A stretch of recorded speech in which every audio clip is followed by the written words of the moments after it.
Kính thưa quý vị,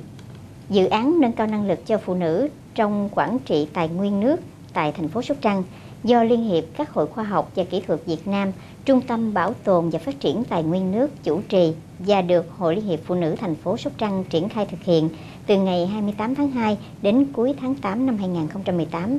Dự án đã thu hái kết quả bước đầu, giúp chị em phụ nữ hiểu được nguồn lợi tài nguyên nước, thay đổi ý thức hành vi và đề xuất với chính quyền địa phương tuyên truyền vận động người dân cùng tham gia bảo vệ môi trường. Theo mục tiêu của đề án, trong 2 ngày 19 và 20 tháng 7, trưởng ban chính sách pháp luật Hội Liên hiệp Phụ nữ tỉnh đã trực tiếp triển khai tập huấn cho 30 cộng tác viên tham gia dự án. Thông qua hình thức trình chiếu PowerPoint, kết hợp đặt câu hỏi, trò chơi khởi động, thực hành và trắc nghiệm để phổ biến kiến thức, kỹ năng giám sát công tác bảo vệ môi trường, luật bảo vệ môi trường nước, chia sẻ về vai trò, kinh nghiệm của Hội Phụ nữ, cộng đồng dân cư trong bảo vệ môi trường và quản lý nguồn nước sạch, cách lập báo cáo, phân tích, tổng hợp ý kiến, đề xuất chủ trương chính sách đối với chính quyền các cấp. Qua buổi thực hành, các chị tập trung thảo luận, đưa ra ý kiến phân tích mặt được chưa được, nguyên nhân, giải pháp khắc phục. Từ đó đề xuất cơ quan quản lý nhà nước có chủ trương phù hợp để phòng chống ô nhiễm nguồn nước mặt và tham gia tuyên truyền vận động con em, người thân trong gia đình chấp hành tốt luật bảo vệ môi trường. Theo tổng kết của ban quản lý dự án, tất cả 30 chị đã hiểu, phân biệt được mức độ ô nhiễm nguồn nước mặt thông qua bảng số liệu và biết giám sát về công tác bảo vệ môi trường nước qua quan sát hiện trường và trao đổi với hộ dân, ban nhân dân khóm, và có thể tuyên truyền vận động người dân cùng tham gia giám sát góp ý. Từ tháng 4 đến tháng 7 năm 2018, hàng tuần 4 nhóm cộng tác viên đều thực hiện lấy mẫu nước định kỳ tại 8 điểm gồm trên sông Maspero thuộc phường 1, kênh 30 tháng 4 và kênh Xà Lan phường 7, kênh Sơn Trắng và kênh 40 phường 8, kênh Quảng Khuôn và sông Xuân Đinh phường 9. Hầu hết các chị thành thạo khi chọn điểm thu thập mẫu nước, cách lấy mẫu, cách so mẫu trên bảng màu, cách so sánh thông số theo quy chuẩn cho phép với thông số thực tế đo được. Để ghi chép vào sổ, có phân tích và ghi chú số liệu hàng tuần, phân tích phản ánh mức độ ô nhiễm nhiều hay ít đối với môi trường nước.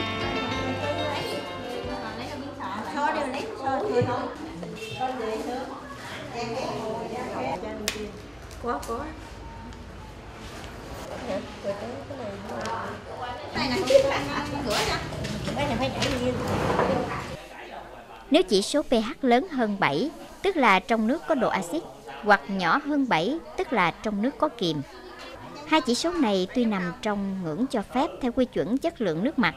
nhưng cũng gây hại ít nhiều đến việc nuôi cá, tưới rau và cần có biện pháp xử lý.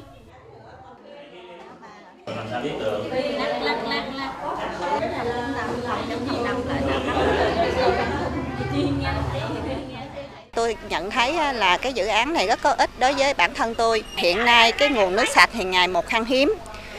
Vì vậy là Hội Phụ nữ tập huấn cho tôi để tôi có đủ kỹ năng tuyên truyền vận động hội viên, đồng thời là vận động những hộ dân để hiểu được cái giá trị của nguồn nước. Dự án này rất có ích đối với cộng đồng. Cái dự án này là sẽ mang lại cho các cái chị em hội viên phụ nữ của khóm 5 là hiểu được là nước sạch là rất quan trọng và xài nước thì phải tiết kiệm, và đồng thời là bảo vệ cái nguồn kênh có nước sẵn trên địa bàn. Cụ thể là kênh Quảng Khuôn của khóm 5 hiện nay là đang được vớt vát và bảo vệ nguồn nước để được tái tạo thành nước sạch. Trong khuôn khổ của dự án, Hội đã tổ chức nói chuyện chuyên đề hái hoa dân chủ với nội dung quyền sử dụng và bảo vệ nguồn nước mặt, thu hút 144 hội viên phụ nữ, đại diện chính quyền và người dân địa phương tham gia. Sau khi nghe báo cáo viên phổ biến kiến thức và phát huy trách nhiệm bảo vệ môi trường, đặc biệt quan tâm đến môi trường nước mặt, trên 85% chị em đã trả lời tốt, cơ bản phân biệt được giữa nước mặt, nước ngầm, quyền sử dụng, bảo vệ nguồn nước theo luật tài nguyên nước, biết nguyên nhân gây ô nhiễm môi trường nước và đồng thuận tự nguyện không vứt rác thải ra môi trường sông nước. Ông Dương Phôn, bí thư chi bộ kiêm trưởng ban nhân dân khóm 5 phường 9 và ông Quang Thành Vinh, phó bí thư chi bộ kiêm phó ban nhân dân khóm 7 phường 8 đồng tình ủng hộ việc tuyên truyền vận động rộng rãi trong cộng đồng, đồng thời hứa hẹn sẽ tạo điều kiện cùng với hội phụ nữ thường xuyên xuống tuyên truyền vận động, nâng cao ý thức bảo vệ của người dân ở địa phương. Quá trình của phụ nữ lấy nguồn nước, phụ nữ có thấy ra tình hình cái đường kênh Quảng Phun này nó còn ô nhiễm vấn đề rác nhiều, cho nên phụ nữ người ta có cái mô hình là phát động cái phong trào phụ nữ cũng như là vớt rác cho nó sạch trên tuyến Quảng Phun. Sau khi phụ nữ làm như vậy thì chính quyền thấy lợi ích chung của xã hội, cho nên đối với chính quyền cũng vận động bà con nhân dân và ban ngành đoàn thể nói riêng là cùng nhau hợp tác để là thực hiện cái công trình này, phát động cho bà con mỗi nhà đều đăng ký đổ rác, không mà bỏ rác vào kênh nữa. Sau khi chúng tôi đã làm được như vậy rồi thì trong hướng tới đây chúng tôi sẽ phát động tất cả bà con nhân dân của chúng ta. Một là mình tham gia đăng ký đổ rác từng hộ. Rồi cái thứ hai, toàn dân mình bảo vệ chung cái môi trường xanh sạch đẹp này. Sau này có thể là chúng tôi làm sạch cái này rồi chúng tôi sẽ trồng hoa trên tuyến kênh này để mang cái tính là cái đường trong sạch và cái đường văn hóa luôn, để cho bà con mình cùng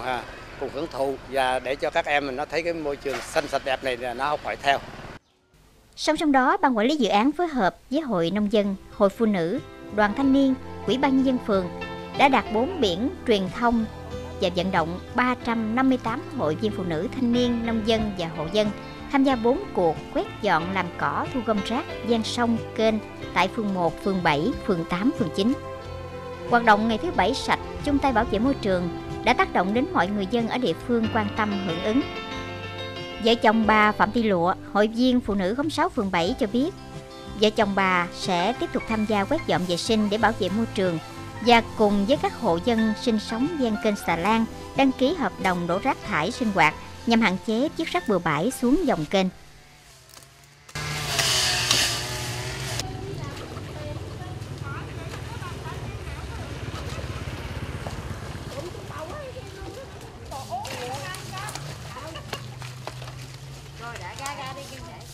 Tham gia các buổi ra quân quét dọn thu gom rác thải,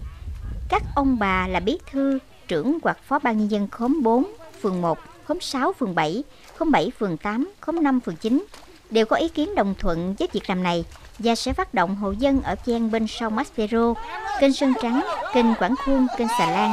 tham gia quét dọn làm cỏ, thu gom rác thải định kỳ tháng một lần. Đến nay đã thực hiện thêm 4 cuộc có 200 người tham gia, nhằm tạo thói quen và phong trào sâu rộng trong cộng đồng dân cư, dần nâng cao ý thức tự giác, hình thành thói quen bỏ rác đúng quy định, chúng ta xây dựng môi trường sống trong lành. Qua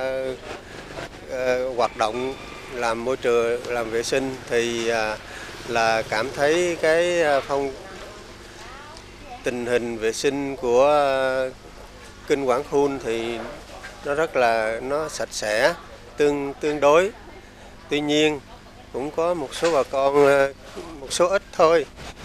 chưa có ý thức được về vấn đề vệ sinh, cứ vứt rác bừa bãi. Do đó bây giờ là ở địa phương cũng như cấp trên cần phải giáo dục nhiều hơn đối với những số ít bà con đó. Chúng tôi thì rất là hoan nghênh cái tinh thần phát động phong trào ấy. Hội Liên hiệp Phụ nữ của khóm và phường vận động gia đình tôi hôm nay ra cùng với chính quyền và ban ngành để thu gom rác, bỏ vào bao để phối hợp cùng công trình đô thị thu gom rác và đồng thời trồng trọt bông và rau hoa màu để làm sạch nguồn kênh. Các hộ dân ở cặp kênh này cũng là học tập theo và làm theo vấn đề mà bảo vệ môi trường xanh sạch đẹp. Qua một năm tham gia giám sát các hoạt động của dự án tại địa bàn vùng dự án, chúng tôi đánh giá cao cái vai trò tổ chức triển khai và phối hợp hoạt động của Hội Liên hiệp Phụ nữ thành phố.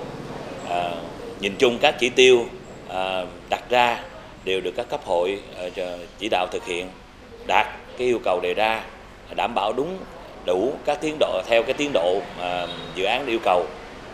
đối với cái tổ chức tài trợ, và tiếp tục đó là hỗ trợ cho cái giai đoạn tiếp theo là thực hiện cái mô hình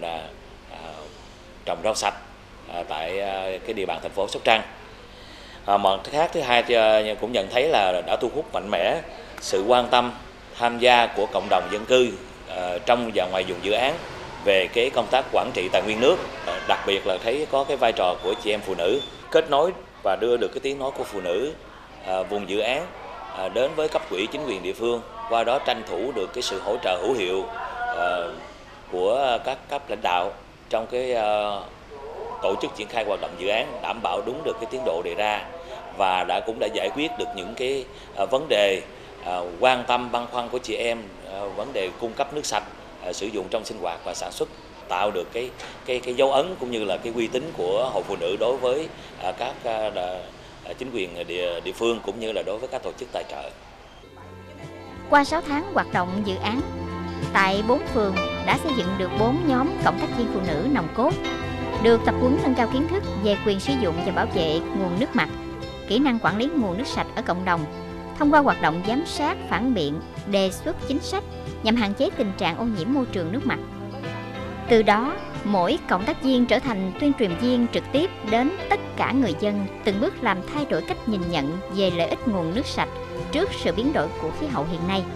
đồng thời tác động đến ý thức trách nhiệm của mọi người chấp hành luật bảo vệ môi trường, không vứt rác ra môi trường,